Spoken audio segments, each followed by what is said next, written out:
All right, y'all, I'm so excited. I get to hang out with New York Times bestselling author Elisabeth Hasselbeck. Elisabeth, thanks for being here. Thank you for having me. I'm so thankful. This is so fun. So we've been talking about balance, and I think it's like the $1 million question. Like, you have to get this question everywhere you go, because everywhere I go, I feel like that is the question that moms want to know. Like, how do I have balance, and what does it look like, and how do I manage my time?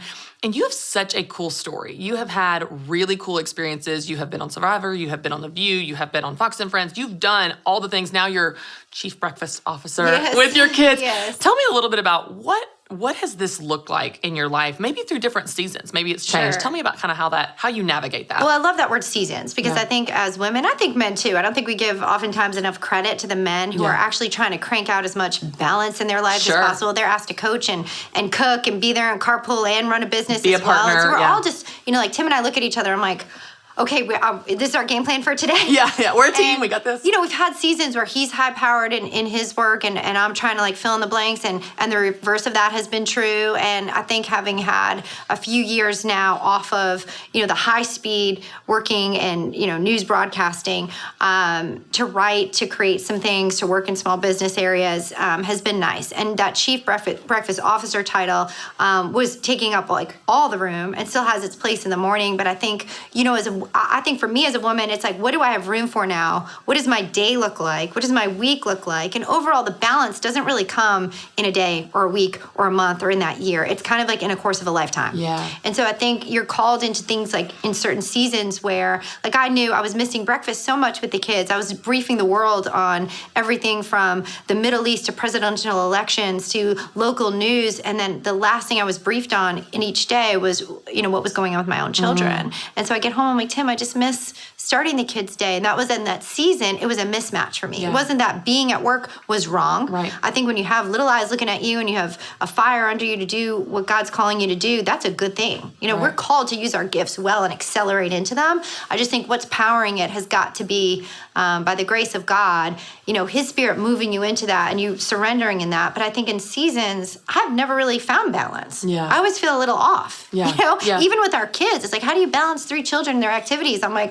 did I just forget Isaiah? Yeah. These things happen. I think the balance is almost a false expectation. I think it's more leaving room for grace and just trying to explain, I'm constantly explaining to my daughter, okay, this is what my day looks like, and this is what it looked like when I worked here, and I want you to know how to work hard and pursue your passions.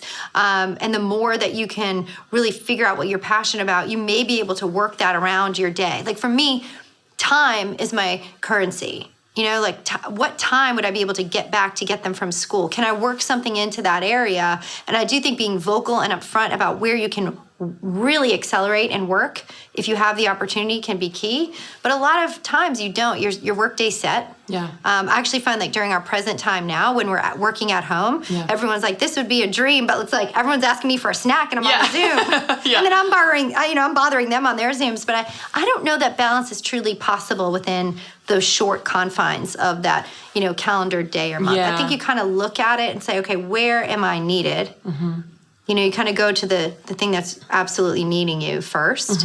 And how can I be able to give myself enough grace to kind of step away and step into something else? Yeah. And you're just kind of evaluating that every day. It's like being on a paddleboard. There's not a ton of there's not many moments on a paddleboard where you feel totally steady. Right. But you're constantly kind of moving to adjust. I think it's a lot of adjustment. It's not so much balance. Yeah, that's really good. My friend Emily Lay, she says she relates it to riding a bike. You're always shifting your weight, but you're moving forward.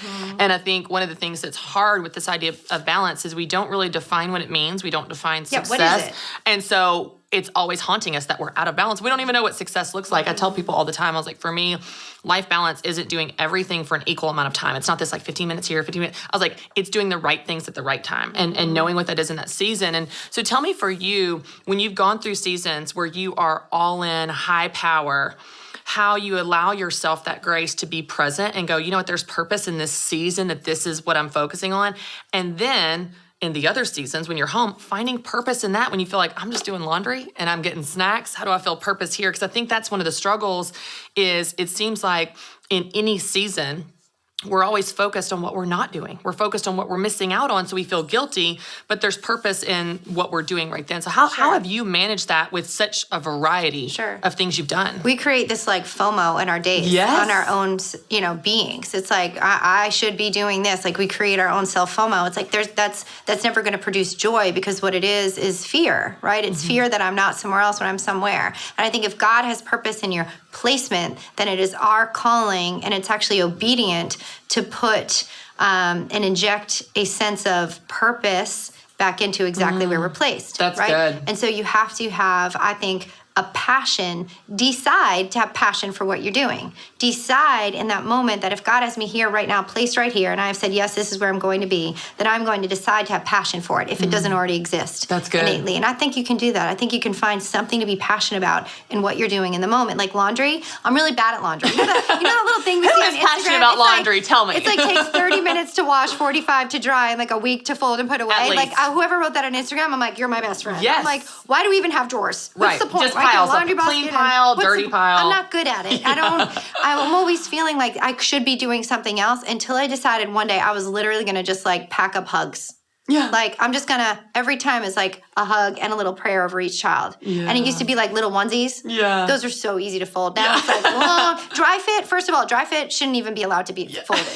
That is. It's just a wad. They just like slip away from the, I'm like, I just folded that and it just walked away. Off What the bed. just happened? So I think, but I think when I decided in that moment to make it have passion in that laundry room, in that moment with that shirt, it's literally like, dear God, bless Taylor at his baseball game. Wow.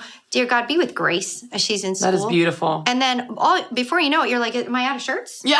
Yeah. It's not every time. Listen, sometimes I'm like, stop. Like, just actually, this needs more drying. Yeah. Like running the dishwasher one more. It's terrible. Like, I don't think these are done yet. Yeah. Just walk away. But I think it's just the grace, in addition to deciding to place a passion in your placement, because God has purpose for you exactly there every time. And you might miss it. Yeah. You really might miss it. And that's the risk. And I wish I had learned that a little bit earlier. And I think I had moments of that. Like when I was at Fox, I loved being there. I was fully in the moment. Almost so much so that when I got home, I had nothing left. But I think also getting enough rest to enjoy where you're going to work is key. Yeah. Tim used to say to me, I wish you'd give up on the day. You just need to give up on the day. And I would just keep working so hard. I was afraid I wouldn't be enough the next day. So I'll stay up late worrying that I'm not enough for the next day. Yeah. Do I have what it takes to organize the next day? And it was the same when I was working at The View or Fox than it is when I'm in this season at home as chief breakfast officer. Do I have enough to organize and get everywhere they need to go tomorrow? And I'm sitting here using my today to worry about tomorrow. That's not what God asked us to do. Yeah. So I think really that surrendered moment of closing it all down, trusting God with it, waking up, reading the good news before the hard news. Those are things that have allowed room for God to work in my heart, so that whether I'm folding a basket of laundry or I'm closing up a file for a meeting or I'm about to interview a president of the United States, like all of those things have the same purpose in their placement. And you need rest to like feel the passion in the moment. And I think those are the ingredients that I have found retrospectively that have worked better. In hindsight. I love that. One of the things that you said that I just think is so powerful when you were talking about passion is this idea that if you don't feel passion, you're going to decide to have passion. And I think so many people feel victims to their feelings. They feel like, their feelings are in control of them versus them being in control of their feelings. And I just love that idea of saying, I'm going to decide. I'm going to decide to have passion for this. I'm going to decide to place purpose in this. And what's so amazing is it changes how you experience that thing. It changes how you experience laundry. Like I love that example of praying over your children over laundry. You have the choice of how you approach laundry. It's going to have to get done at some point, and you choose how you experience it. And you talk about this a lot in your book, Point of View, this idea of changing your perspective. And one of the things you write again and again, especially in the beginning, is you talked about, I want to see things as God wants me to see them. Talk a little bit about what you mean by that and why that was kind of this inspiration for the book, but how you approach that in every area of your life. Okay, so I think, and entitling it Point of View, it's, I remember the first time I got glasses and looking behind that lens and I thought I was seeing everything fine. Right. I avoided glasses, and then I looked through them and I'm like, wow, that's how that looks. And so when it comes to faith, trees have edges, and cars have two. Well, at the time there were only two lights. But I think I remember seeing things in a way I didn't even know I needed to see them. And the more time I spend in God's word, and I need to spend a lot of time in it because I lack a lot of grace and I need a lot of grace. And I need all of his forgiveness, and I need reminders of who I am every day because I have a lot of doubt and a lot of fear. And those are the things that I, struggle with. And so when I really believe that just taking the time to look behind the lens of God's word and see everything through that, there's a peace and a clarity that comes with that. And that's just my desire now. I understand. I used to want to figure everything out. I just want to figure it all out myself. And I want to have understanding about it. And what I've come to know reading God's word is that even the word understanding is I'm standing on his promises and under his sovereignty. I'm just standing under. I'm trusting that he is over me and over us and in control of it all. And I'm going to stand on his promises. And that's understanding to me. And if I have that, and I'm looking through the lens of what he says love is and what he says his people are, then my point of view is lined up more accurately with his. And so I think you're just gonna miss if you're not lined up right behind his word. Yeah. You're just gonna miss. Yeah. Have you ever done clay shooting or target shooting? No, I have not. It's so fun. It sounds awesome. It's so much more fun than golf. And so, when you do that, I remember I was trained by someone who worked amazing service member for Delta Force, and we went to this incredible shooting day, and he was teaching us, and I kept missing. I was like, I don't know why I'm missing. And I'd miss my target every single time. And he said, well, I have to get right into your view line. And so he put his eye, it was a little uncomfortable, but he put his eye, and Tim was right here, so he was okay with this. Yeah. He put his eye right next to mine. He said, the closer I can line up with your view, the closer I can see what you're seeing, and then we can make the adjustment. Wow. And I think with God's word, the closer you can get, we're never going to see everything, okay? We are limited in our humanity. Right. We're limited, and we have a God who's limitless. But the closer we can get behind his word and his lens, the less we're going to miss. He doesn't want us to miss out. He doesn't want us to miss out on what grace is and forgiveness and miss out on what love looks like. He doesn't want us to miss every single time. So if we can line up behind what his word says, then everything else is not a miss. You get to be more on target for what he wants for your life. And so that's been key for me. And I think with anyone working hard at something, it's saying, okay, God, how am I using these gifts that you've given me? He's given you gifts, clearly. I mean, women are coming to you what do I need to do to create a passion in what I'm doing and create a business out of it, right? So he's given you these gifts to encourage women. And every day, I think the blessing is we get to wake up and be like, okay, God, you made me this way. You made me a mom. You made me a wife. You made me in this world right now. Just use me. And so, but it takes getting behind his word every single day and the lens of it to just see well. Yeah. Just see well so that you can move well through your days. And I think he's calling us into different things every season sometimes. Yeah. And it's just evaluating, what does it look like right now, God? And so I think after spending years of kind of extracting someone's point of view on a topic, I think for me, it's just been a real blessing to kind of say, okay, I think we need to have less debate and more conversation. I always call it a Godversation. What is the issue? Where are you coming from on it? Let me get behind your point of view so I can see where you're coming from. Here's mine. Okay. And then the more holistically we can look at something and then say, what does God think about this? Yeah. Then you get the blessing of a real topic. And I think that's where life has me now. And I think every time, you feel God nudging your heart into an area, you just have to pray and start your day that way. Yeah. There's so much that he can do through us. And on my own, I run into a lot of walls. Yeah. Yeah, that hurts. We've been talking about that lately. There's so often, I'm a doer. I'm sure you're like this. It's I want to get things done, and I run into dead end after dead end after dead end. And then eventually I'm like, hey, God, so will you help me with this? And he's like, yeah, I could have helped you a long time ago. When you do it yourself, you're going to run into dead ends. And it's amazing how he has lots of solutions. He has lots of ideas. He's incredibly creative. He is infinite, like you said.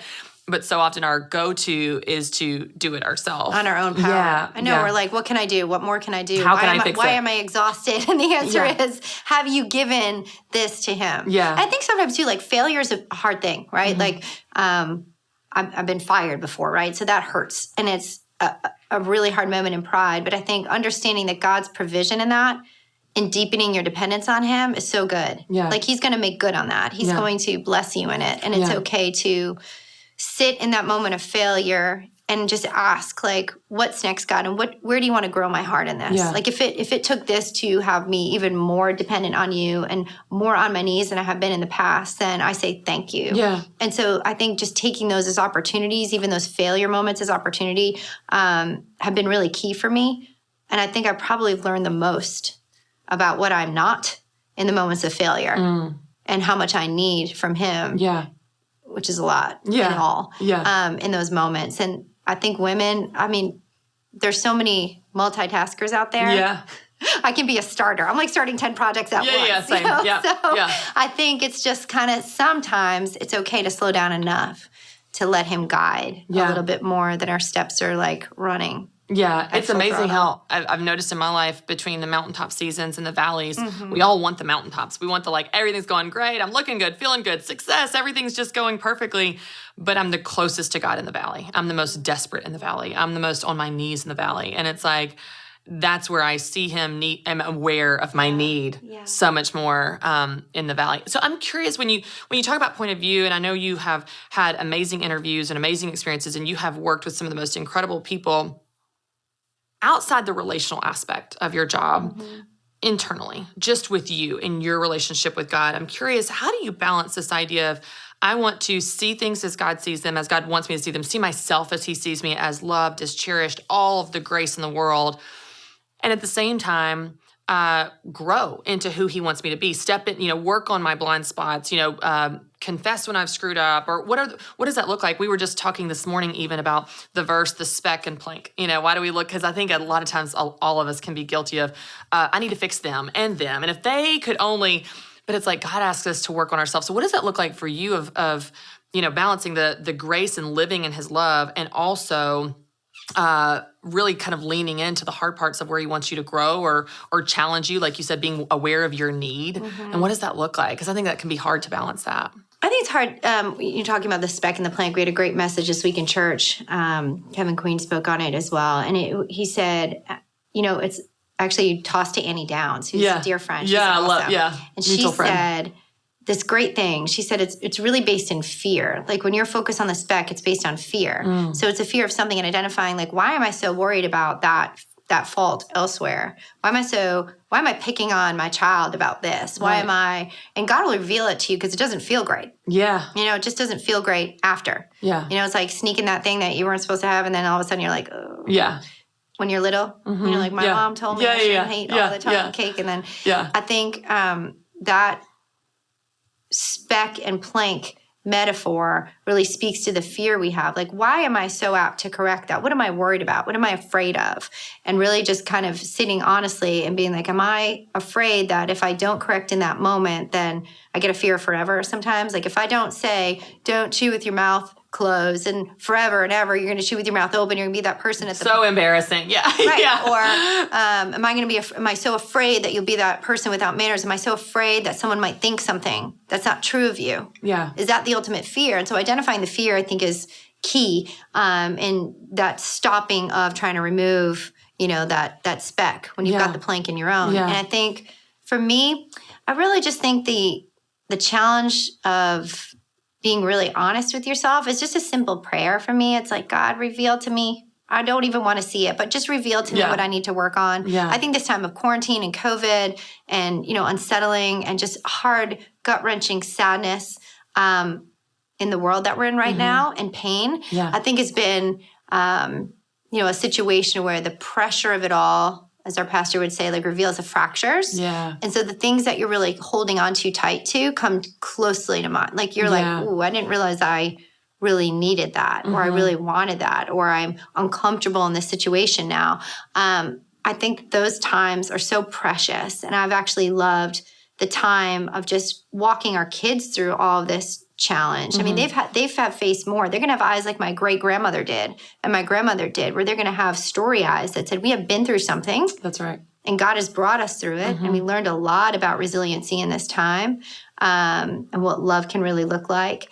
And I love that. But it's been those deep, hard conversations. And I really think that just getting honest with yourself and asking God to reveal it by your power. God, reveal my areas. And it's uncomfortable, but you have to go in those uncomfortable corners in order to like clean it out. You know, it's like sanding down a table. You got to sand it down before you can prime it. And, you know, you just have to do that. And the sanding work is uncomfortable. You know, talk about a plank and some dust and a speck. But it's like you're just priming it all down, you know, sanding it all down before you can prime it, because in that sanding season doesn't always feel good. Yeah, it makes me think of the verse, no discipline at the time seems pleasant but painful. However, later it produces a harvest of righteousness. And I love that, because if we're not careful, we'll sit in amazing sermons like that one and think, oh, I know someone that needs to hear this. I know. Let me just text my, you know. And it's like, we're the one. You know what I mean? It's always we're the for one. you. Yeah. It's always God is using that for your own heart. And so I think it's just that honest question, God, like, what is it? Yeah. You know, show me where I can reveal it to me. Yeah. And if it requires taking something away that is making me need you less, please do. Yeah. And he will. Yeah. Yeah. Being willing to receive it and learn from it and lean into that versus being resentful is so good. And I also think letting your children see your failure. Yeah. I know I used to like feel like I had to hide it from them. But I don't think you have to walk around like, you know, carrying a backpack and woe is me in there. But I'm saying I remember walking home the day I was fired and kind of collapsing on the floor, and I talk a lot about it in the book, and our children were there, but they also saw me depend on God and take a next step and go. And I think it's important for our children to see that resilience and grit and trusting God, even when things aren't looking like they're working out, is a thing. Yeah. It is possible, and it is a process that you can go through and you will have to go through. Yeah. So I think allowing them into enough of what they can handle, our journey where we have really had to trust God and keep moving in the process. And listen to what he's asking of us. Because I think if they don't see that, you know, we're called to show them the meaning of the gospel. We're told to live out the gospel for generations so that they can do the same thing. You know, Psalms talks about that. And it's like, that's our first and primary calling. So in all the chaos that's happening, our children should see our first response be prayer. And so that's really, I think, the goal in, for me, if there's any balance at all, it will come in the form of peace. You know, I think the word balance needs to be replaced with peace. God, where's the peace? Because peace is possible. Right? Balance is of the world, I think. But I feel like peace is possible by the power of God. And he directs you in that form of peace. You know, it calms your spirit when you're making decisions. Like, if you can identify peace, then you may feel more balance. But I think to aim at balance, you might miss it because you're constantly going to be shifting. But I do think that if we can replace that word with the word peace of God, then your circumstances do not determine it, right? So good. I think that might be ultimately the goal, is just shifting how we talk about it. I love that. In work, in home. When I think about any of the seasons of my life where I have felt balanced, whatever that means, it feels like peace. That's what it feels like. That's a better, more accurate description of and what did it have to do with time? And no, it doesn't have to do with your schedule. Yeah, it doesn't have to do with how you manage your calendar. It's more the peace that you feel in the moment that you're in. I love how you talked about that, the purpose and the placement that God has you. Elisabeth, I could talk to you all day. This is just, your wisdom is just incredible, and your stories that you put in your book are incredible, what you've been through and also what you've learned from it, and how you just offer that and share that for other people to learn from as well. I know people want to know where they can get your book. We were just talking, it's been out over a year, which is crazy now. Time flies. I know, it's almost paperback time. Yeah, tell people where they can get your book and connect with you. I think local bookstores are great. I love supporting like a local shop in town. So if you have one of those, go there, say hey, make a friend, and see if they have it or have them order it.